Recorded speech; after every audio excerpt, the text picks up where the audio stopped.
The massive orbital station Stellar Heights hung in the void like a glittering jewel, its crystal walls reflecting the light of 3 distant suns.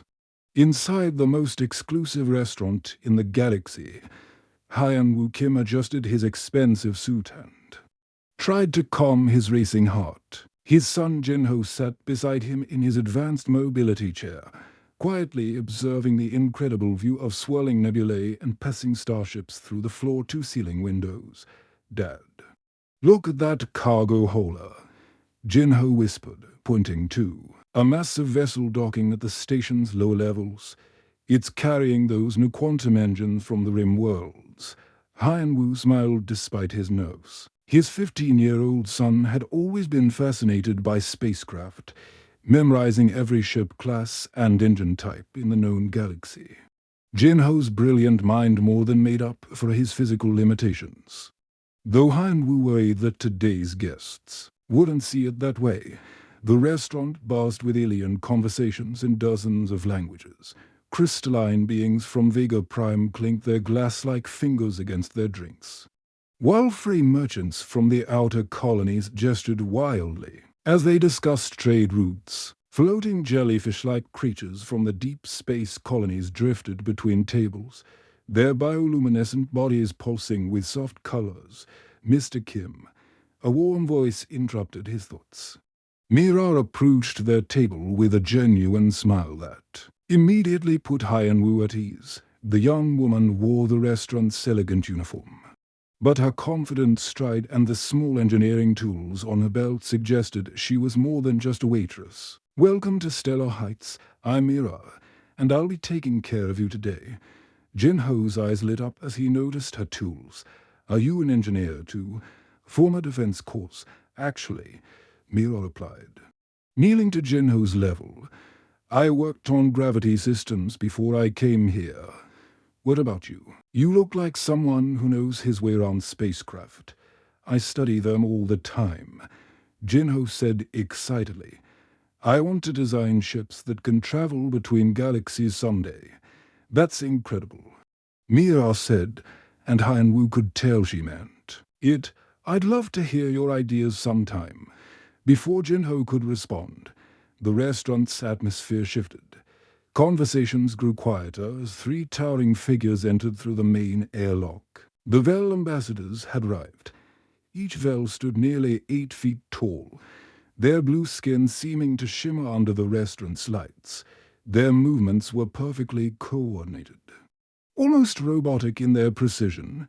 Ambassador Kex led the group, his silver robes flowing behind him like liquid metal. The Vel were known throughout the galaxy for their advanced technology and their rigid belief that physical perfection equaled superiority. The Vel delegation, Mira whispered to Hyun-woo. "I'll sit them at your table now." Hyun-woo's stomach tightened as the aliens approached. This meeting could secure humanity's access to Vel star drive technology, potentially revolutionizing human space travel. But he watched Kex's eyes immediately focus on Jin-ho's mobility chair, and the ambassador's expression grew cold. "Greetings, human Kim," Kex said in his perfect, emotionless voice. "We did not expect additional participants in our negotiations. This is my son, Jin-ho," Hyun-woo said, trying to keep his voice steady. "He's very interested in space technology." Kex barely glanced at the boy. "The Vel do not conduct business in the presence of the imperfect. It clouds judgment and weakens resolve." Jin-ho's face flushed, but he remained silent. Hyun-woo felt anger rising in his chest. But he needed this deal too much to argue. "Perhaps we could begin with the technical specifications," Hyun-woo suggested, pulling out his data pad. As they settled round the table, the restaurant continued its elegant dance around them. Outside the windows, a patrol of sleek human fighters escorted a diplomatic convoy toward the station. The sight should have been reassuring, but Hyun-woo couldn't shake his growing unease. The Vel began presenting their terms, their voices mechanical and precise. Jin-ho listened intently, occasionally making notes on his own device. Despite the ambassador's coldness toward him, the boy seemed genuinely fascinated by their technology. "Your star drive efficiency is remarkable," Jinho said quietly during a pause in the presentation. "But wouldn't the gravitational stress on the ship's hull be enormous at those speeds?" Kex looked startled that the boy had understood the technical details. "The hull integrity is managed through our superior engineering. But what about the crew?" Jinho pressed gently. "How do they survive the gravitational forces?" For the first time, uncertainty flickered across Kex's features. It was clear the Vel hadn't fully considered the biological limitations of other species. That's when the station shuddered. The vibration was subtle at first, like a deep rumble through the deck plates. Conversations faltered as beings throughout. The restaurant looked round nervously. Then the lights flickered, and Hyanwu felt his stomach lurch as the artificial gravity wavered. "Station alert," came an automated voice. "Gravity regulation systems experiencing irregularities. Please remain calm." But calm was the last thing anyone felt as chairs began lifting off the floor and drinks started floating in midair. The elegant restaurant transformed into chaos as aliens of all species struggled with the unpredictable gravity fields. Some areas had normal gravity, while others had none at all, creating a dangerous patchwork of floating zones. The Vel ambassadors, so graceful on solid ground, flailed helplessly as they drifted toward the ceiling. Their perfect coordination was useless in the shifting gravitational fields. That's when Jinho surprised everyone by remaining completely calm, his hands steady on his chair's controls as he watched the chaos unfold with calculating eyes. The restaurant had become a floating nightmare. Crystal beings from Vega Prime spun helplessly through the air, their delicate glass bodies clinking against tables and walls. The frame merchants from the outer colonies grabbed desperately at anything solid, their thick claws scratching against smooth surfaces. Even the floating jellyfish creatures seemed confused, their natural ability to drift now working against them as gravity pulled them in random directions. Screams echoed through the massive dining hall as a family of tourists from Earth's moon colonies found themselves stuck to the ceiling, unable to figure out how to get down. Near the main viewport, a group of insectoid traders clicked frantically in their native language, their 6 legs unable to find purchase on anything stable. But in the middle of all this chaos, Jinho sat perfectly still in his mobility chair, watching everything with calm, calculating eyes, while others panicked. He was studying the patterns. His years of living with limited mobility had taught him something the others hadn't learned yet. Sometimes the key to moving forward wasn't about fighting your limitations, but understanding them.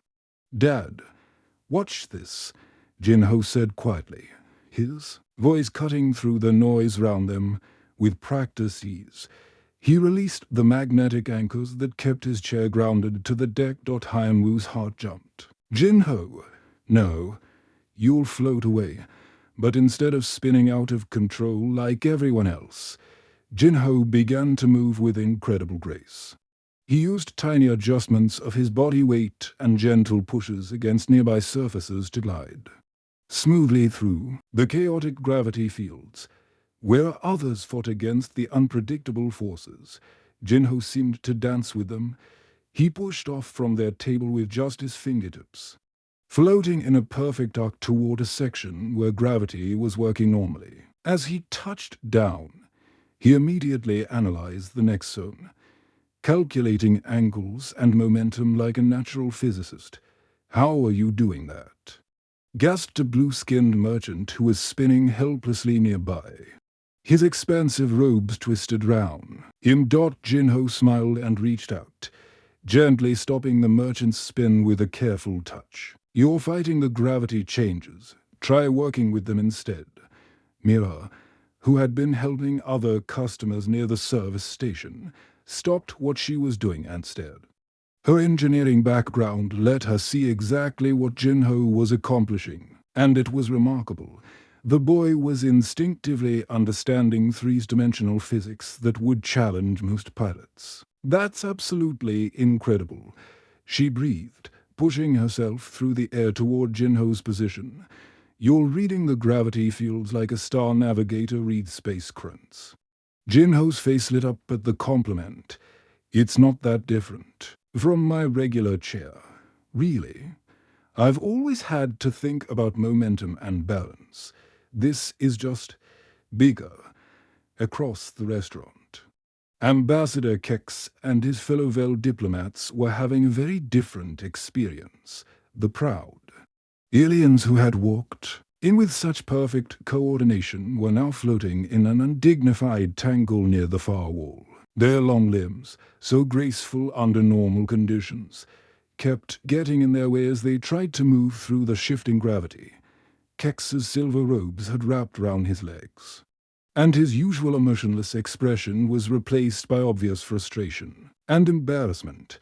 The other Vel ambassadors weren't doing much better. One was slowly rotating upside down, while another had somehow gotten stuck between two floating tables. "This is intolerable," Kex muttered, his perfect voice now strained with effort. "Our species was not designed for such chaos." That's when Jinho made a decision that surprised everyone, including himself. Instead of staying safely in the stable gravity zone, he pushed off again, gliding smoothly through the chaotic fields toward the struggling Vel ambassadors. "Jinho, be careful," Hyanwu called out. But his son was already in motion. The boy approached the floating aliens with the same calm confidence he'd shown throughout the crisis. "Ambassador Kex, let me help you." Kex looked shocked that the human child he had dismissed earlier was now offering assistance. "We do not require aid from someone imperfect."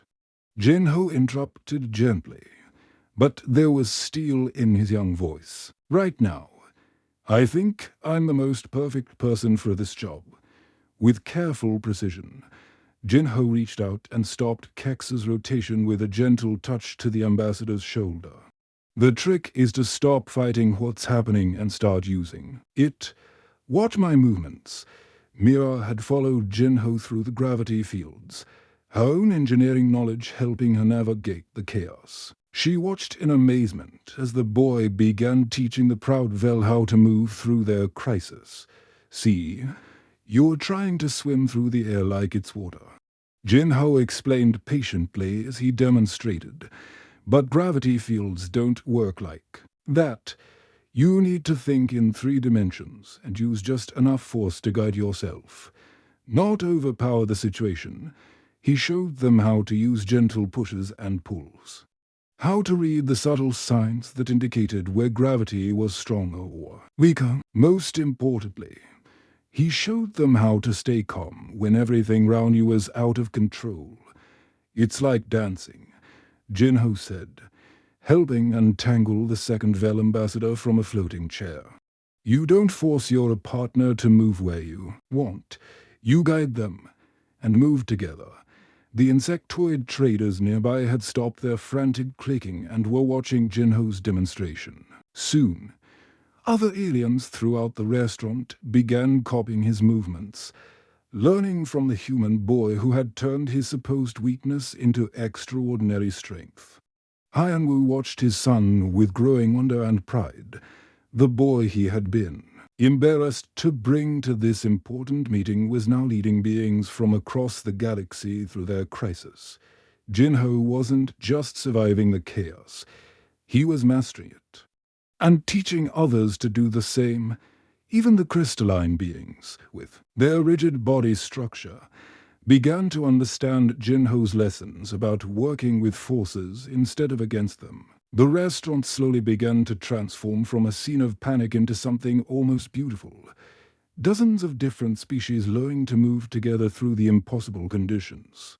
And at the center of it all was Jinho, calm and confident, proving that sometimes the most important strength comes from understanding your own limitations and finding ways to turn them into advantages. What started as a crisis was slowly becoming something extraordinary. Jinho had positioned himself at the center of the restaurant's main dining area, where he could see all the different gravity zones. He had become an unlikely teacher, and beings from across the galaxy were gathering round him to learn. "Okay, everyone watch carefully," Jinho called out, his young voice carrying clearly through the chaos. "The gravity isn't random. There's a pattern to it." A family of scaled reptilian beings from the desert worlds floated nearby, their children clinging to their parents in terror. Jinho gently approached them, moving through the shifting fields with fluid grace. "See how I'm not pushing hard against anything," he demonstrated, using just his fingertips to guide himself from one stable surface to another. "It's like when you're swimming, but instead of fighting the current, you use it to help you move where you want to go." The reptilian father, his golden scales gleaming under the restaurant's lights, watched intently. "But how do you know which direction the gravity will pull you?" Jinho smiled and pointed to a floating water glass nearby. "Watch the small objects. They show you where the gravity is strongest. And look at the dust particles in the air. They follow the gravity currents like tiny maps." Mira floated beside him, her engineering tools helping her scan the gravity fields. "Jinho's right," she announced to the growing crowd. "The gravity generators are cycling in a specific pattern. If we can predict it, we can use it."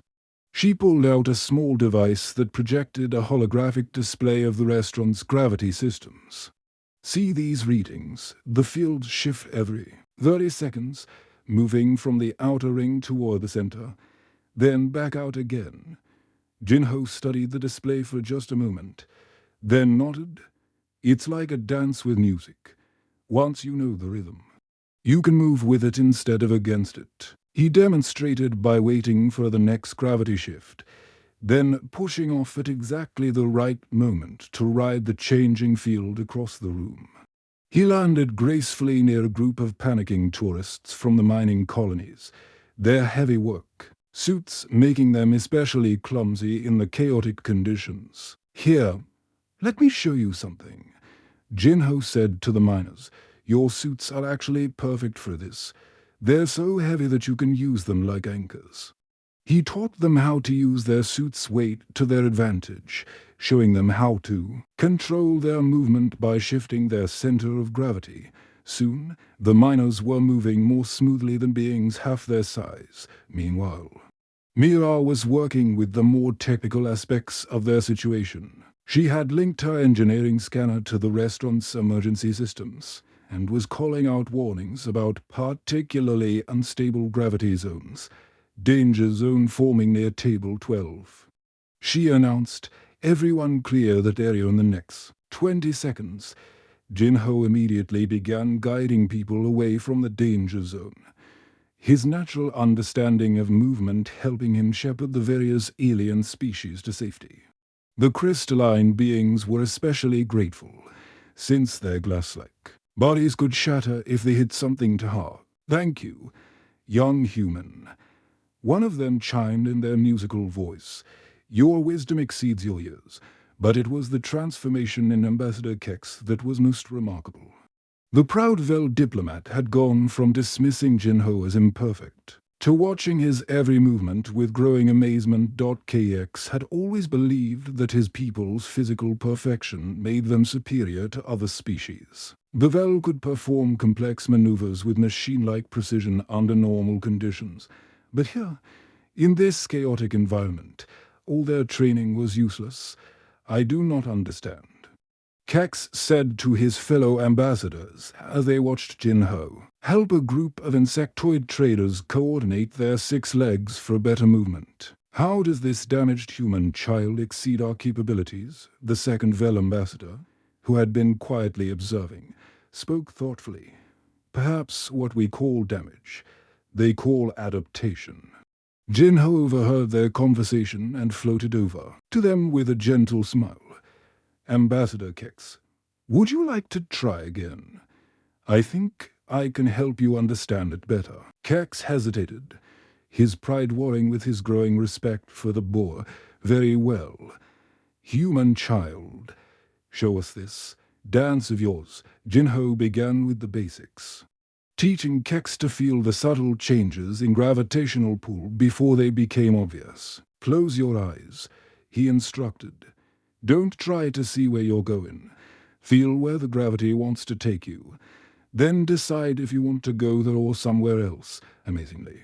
When Kex stopped relying on his visual precision and started trusting his other senses, his movements became much smoother. The rigid Vel began to understand that flexibility could be more valuable than perfection. Remarkable. Kex breathed as he successfully navigated from one end of the restaurant to the other without bump. Into anything, this technique requires accepting imperfection as a strength rather than a weakness. Hyanwu watched from a stable gravity zone, his heart swelling with pride and shame in equal measure. Pride at seeing his son's incredible abilities finally recognized, and shame at having doubted those abilities himself. Your son moves like a master navigator, Kex said, floating gracefully over to Hyanwu.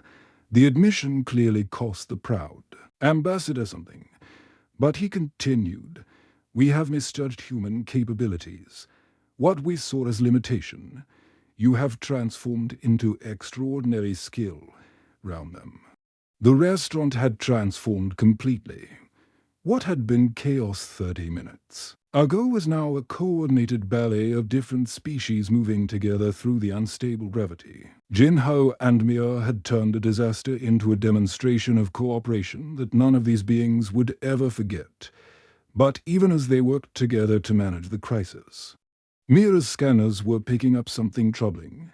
The gravity fluctuations weren't random mechanical failures. They showed signs of deliberate sabotage. Someone had wanted this chaos to happen, and they might not be finished yet. Mira's engineering scanner had been beeping steadily for the past few minutes, but now the sound changed to an urgent warning tone that made everyone nearby turn their heads. She frowned at the readings, her expression growing darker as she studied the data flowing across her device's screen. This doesn't make sense, she muttered, floating closer to Jinho while keeping her scanner aimed at the station's structural systems. The gravity generators aren't malfunctioning randomly. Look at this pattern. Jinho drifted over to see her display, his natural curiosity overcoming the chaos around them. The holographic readout showed the station's gravity systems in real time, with red zones indicating the unstable areas. See how the failures are happening. Mira pointed to specific sections of the display. They're not random equipment breakdowns. Someone is controlling this remotely, making it look like an accident. Jinho studied the pattern, his mind working through the implications. But who would want to sabotage the station? And why now, during the peace talks? Before Mira could answer, a new voice cut through the restaurant's noise, harsh, mechanical, definitely not coming from any of the beings they could see. The voice seemed to come from the station's communication system itself. Attention. Inferior species, the voice announced with cold satisfaction. You are experiencing the power of the Rock Empire. Your pathetic alliance between humans and Velens today. Gasps echoed throughout the restaurant as beings from dozens of worlds recognized the name. The Rock were a warrior species from the galaxies. Dark sectors, known for their advanced technology and their hatred of peaceful cooperation between different species. They believed that only the strongest should survive, and they saw any alliance as weakness. The Rock, Ambassador Kex breathed, his blue skin turning pale. But they were supposed to be contained in the outer rim. Apparently not, Mia said, grimly, her scanner now showing multiple sabotage devices hidden throughout the station's infrastructure. They've planted disruption modules in the gravity generators, life support systems, and probably the main reactor core. The mechanical voice continued its announcement. In 1 hour, this station will tear itself apart from gravitational stress. Your ships will be destroyed when they attempt to dock for rescue. The galaxy will see that cooperation leads only to death. Panic began spreading through the restaurant again. But this time it was different. Instead of individual fear, there was a collective anger. Beings who had been strangers an hour ago had worked together to survive the gravity crisis. And now they faced a common enemy. "We need to get to the station's core," Mia announced, checking her scanner readings. "The main sabotage device has to be there if we can disable it. We might be able to stop the others, but how do we get there?" asked one of the reptilian beings. "The service tunnels will be impossible to navigate with the gravity fluctuations." Jinho had been quietly listening to the conversation, but now he spoke up with growing excitement. "Actually, the gravity problems might help us. If I can predict the pattern of the fluctuations, we can use them to move through the station faster than normal." Mira stared at him. "You want to surf the gravity waves through the station's maintenance tunnels." "Exactly," Jinho grinned. "The Rock probably didn't expect anyone to be able to navigate their sabotage. They're using it as a weapon. But we can turn it into transportation." Hyanwu felt his stomach drop as he realized what his son was proposing. "Jinho, that's incredibly dangerous. If you miscalculate even slightly." "Dad, I've been calculating movement and momentum my whole life," Jinho interrupted gently. "This is just a bigger version of what I do every day." Ambassador Kex floated closer to their group, his expression showing a mixture of admiration and concern. "Young human, your plan has merit, but the risks are enormous. The Rock technology is designed to be unpredictable." "That's where you're wrong," Jinho said, studying Mira's scanner readings more carefully. "Look at the timing intervals. They think they're being random, but they're actually following a mathematical sequence. It's like they're using a computer program to generate chaos. But programs always have patterns." Mira's eyes widened as she saw what Jinho was seeing. "You're right. The fluctuations repeat every 47.3 seconds. But with slight variations based on the Fibonacci sequence. It's elegant, but predictable if you know what to look for. Then we can ride it," Jinho said confidently.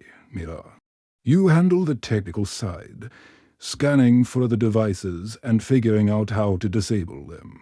I'll get us there by reading the gravity crunts." The unlikely team prepared for their dangerous journey through the station's core. Mira gathered her engineering tools while Jinho studied the station's layout on her scanner. Round them, the other beings in the restaurant began organizing their own response to the Rock threat. "We will coordinate evacuation procedures," Ambassador Kex announced. "But we believe in your mission, young humans." As they prepared to leave the restaurant, Hyanwu grabbed his son's hand. "Jinho, I owe you an apology. I was ashamed to bring you to this meeting because I thought your disability made you weak. But watching you today, I realize you're not disabled. You're differently abled, and that difference makes you extraordinary." Jinho smiled at his father. "Dad, I've never seen my condition as a weakness. It's taught me to see the world differently, to find solutions that others miss. Today, that's exactly what we need." They entered the station's maintenance tunnels, where the gravity fluctuations were even more extreme. But instead of being hindered by the chaos, Jinho used it to propel them forward at incredible speeds, reading the gravitational currents like a master pilot reads stellar winds. Mira worked alongside him, her scanner guiding them toward the sabotage devices while Jinho's intuitive understanding of movement kept them safe. Together, they began systematically disabling the Rock devices, each successful mission making them more confident and coordinated. But as they approached the station's core, they realized the Rock had one final surprise waiting for them, a surprise that would test not just their skills, but their ability to work together under the ultimate pressure. The station's core had been a maze of twisted metal and sparking circuits when Jinho and Mirofers. He reached it, the main rock sabotage device, a crystalline nightmare of alien technology, had been pulsing with deadly energy, threatening to tear the entire station apart. But working together, they had done more than just disable it. They had turned the rock's own technology against itself, using the sabotage device's power core to actually strengthen the station systems. Now, 3 hours later, Stellar Heights wasn't just stable. It was stronger than it had ever been before. Incredible, breathed Ambassador Kex as he studied the technical readouts that Mira had provided. Not only did you neutralize the threat, but you improved our gravitational efficiency by 40%. The restaurant had been transformed into an impromptu conference room, with beings from dozens of worlds gathered round tables that now stayed firmly planted on the deck. Outside the massive windows, rescue ships that had rushed to help were now circling in formation, their crews amazed to find the station not only intact, but broadcasting stronger signals than before. The young humans didn't just solve the problem, reported the captain of a Vel rescue cruiser over the communication system. They revolutionized it. Our sensors show the station's gravity generators are now operating at levels we thought were impossible. Ibel. Jinho sat in his mobility chair, looking slightly overwhelmed by all the attention. Beings who had barely noticed him hours earlier were now asking for his opinions on everything from spacecraft design to diplomatic protocols. A group of insectoid engineers had even started sketching plans based on his movement techniques.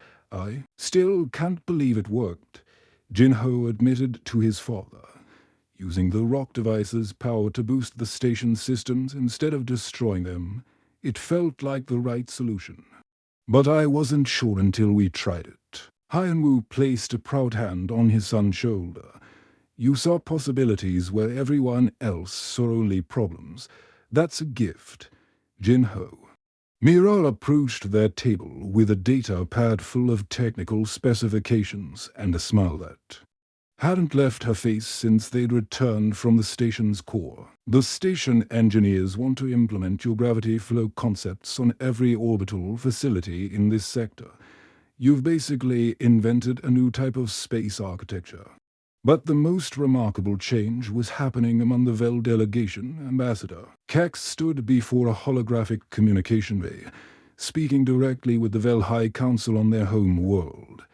His words were being broadcast throughout Vel space, reaching billions of his people. We have operated under a fundamental misunderstanding, Kex was saying, his voice carrying none of its earlier mechanical coldness.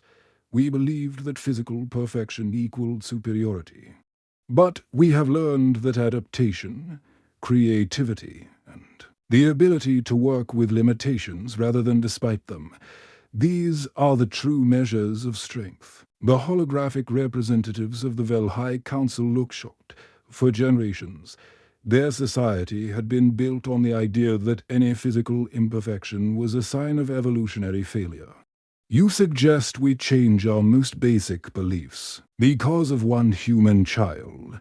As the High Council leader, I suggest we change because this human child saved not just our lives, but our understanding of what life can be. Kex replied firmly. The humans call it diversity, and they see it as their greatest strength. After today, I believe they are correct. The trade negotiations that had seemed so important that morning were now being overshadowed by something much bigger. The Vel weren't just offering to share their star drive technology with humanity. They were proposing a complete restructuring of their society based on human principles of inclusion and adaptation. We want to establish exchange programs, announced the second Vel ambassador. Our young people should learn from human diversity, and perhaps humans can benefit from our technological precision together.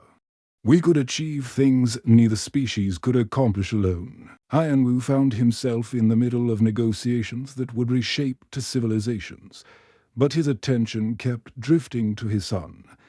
Jinho was now surrounded by young beings from various species, all of them eager to learn his techniques for navigating difficult situations. The secret isn't fighting against your limitations, Jinho was explaining to a young crystalline being whose left arm had been damaged in an accident. It's learning to work with them until they become advantages. Mira appeared at Hyanwoo's elbow with a proposal that made his heart race. I've been thinking about what happened today, and I have an idea. What if we created a new type of company? One that specializes in turning problems into solutions. We could call it Adaptive Solutions and focus on helping other species overcome challenges by learning from human diversity. You want me to offer you a job? Hyanwoo asked with a grin. Actually, I want to offer you a partnership, Mira replied. Your business experience, Jinho's innovative thinking, and my technical skills. We could revolutionize how the galaxy approaches problem-solving. Before Hyanwoo could answer, an announcement echoed through the station's communication system. Attention all beings aboard Stellar Heights. The Galactic Council has designated this station as the first official diversity research center in honor of today's events.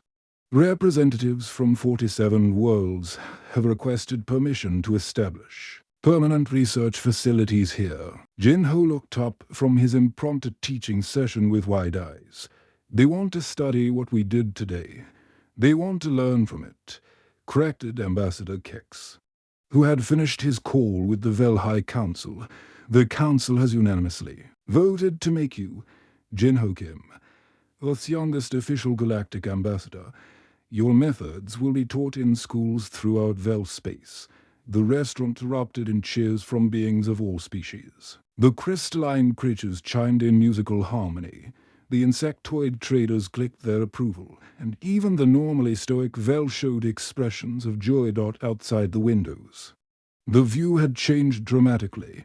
Ships from dozens of worlds were arriving at the station, not for emergency rescue, but for the beginning of a new era. Sleek Vel cruisers floated alongside boxy human freighters, elegant swan-like vessels from the artistic colonies, and even a few of the mysterious deep space exploration ships that rarely approached inhabited systems.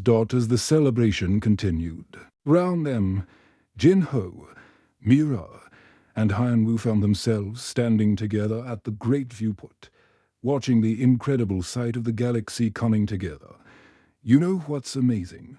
Jinho said quietly, this morning, I was just a disabled kid who was embarrassing his father at a business meeting. Now, apparently, I'm a galactic ambassador. You were never just anything, Hyanwoo replied, his voice thick with emotion. I was the one who couldn't see clearly. You've taught the entire galaxy that our differences aren't weaknesses to overcome. They're strengths to celebrate. Mira smiled as she watched a group of young aliens practicing Jinho's movement techniques in the zero-gravity exercise area that had been hastily set up. The universe is definitely going to be different from now on. As if to prove her point, a message appeared on the station's main display screen. Broadcast from Earth itself, the Human Colonial Council hereby establishes the Jinho Kim Institute for Adaptive Innovation, dedicated to teaching the galaxy that true strength comes not from perfection, but from learning to dance with life's challenges. Jinho laughed, a sound of pure joy that seemed to echo through the transformed restaurant. I guess we better learn how to dance even better then. The three of them stood together, watching the future unfold outside the windows of Stellar Heights, knowing that they had not just survived a crisis, but had changed the galaxy forever. The end.